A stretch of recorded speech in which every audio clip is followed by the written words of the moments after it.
Hi, welcome or welcome back to Peppy Sage. Today I'm here with yet another very informative video on carry-on packing tips.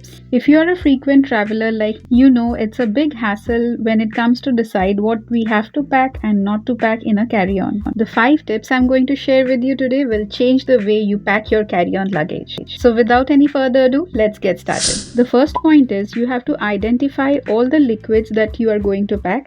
It could be medicines, makeup and toiletries. Once identified, put all these liquids in a TSA approved Ziploc bag which is resealable. If you want to buy these Ziploc bags approved by TSA, then I will put the link of the products in the description box below.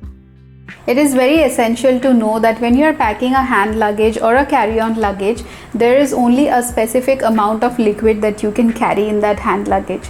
So the rule by TSA is called the 311 rule, in which you can carry up to 1 liter of liquid in your hand luggage, and it should be packed in a 1 quart size Ziploc resealable bag which is approved by TSA, and one person can carry one such bag. So there is a detailed video regarding the liquid rule for TSA, and that will be linked on the screen somewhere. I would also put the link in the description box below so that you can check that detailed video later on. Apart from putting your liquids into a Ziploc bag, it is very important to identify what actually liquids are according to TSA. So after knowing all these things from that separate video which will be linked in the description box, you have to pack all these liquids into a Ziploc bag and put it handy in your hand luggage, because at the airport the authorities might ask you during checking that keep your liquids outside in a bin. So it should be so much handy that you know where you have kept it and you just have to pull that one bag out and put it in the bin. Moving to the second point, it is about carrying your medicines. So medicine could be in form of liquid as well as solids. However, liquid medicines are not calculated under the TSA 311 rule, but then it is again important to pack your liquid medicines properly. So what I do is I take sandwich bags, those are very handy. I have a lot of them at my home. So I take that resealable sandwich bag and put all my medicines into that. I take 2 separate bags for liquid and solid medicine. Also, do not ever forget to pack your prescription along with the medicines. It might happen that the airport authorities ask you for the prescription for the medicines you are carrying along with you. So do not ever forget to carry your prescription. Now the third point which we neglect the most is packing our electronic devices properly. I get a lot of questions, can I take this electronic device along with me in my carry-on or on a flight or in my check-in? So the thing is, if your electronic device is rechargeable, like it has an inbuilt battery inside, then you cannot put it in your check-in baggage. You have to pack it in your carry-on luggage.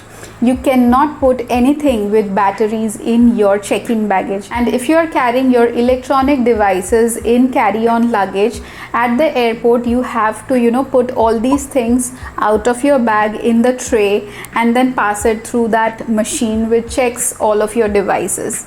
So what I always do is pack my laptop, camera, charger, tablets, other USB cables. To make the process smooth, I like to pack them in a bag, in a separate bag. That could be a cloth bag, a laptop bag, a sleek laptop bag, whatever, a pouch.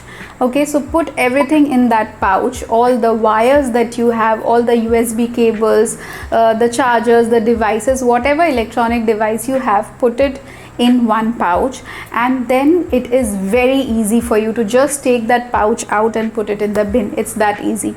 This could be a nightmare if you are trying to find out if you have something left in your bag which you need to take out, or during that x-ray thing they tell you no, you have batteries inside your bag, or you have a watch inside your bag. You take that out and you are searching it, and in that process you are taking out every luggage, every cloth or everything, whatever you have in your hand luggage at the airport. That's the nightmare. Moving to our fourth point, that is carrying valuables. So this is also a very frequent question that I get, that how do I pack my valuables, how do I carry it?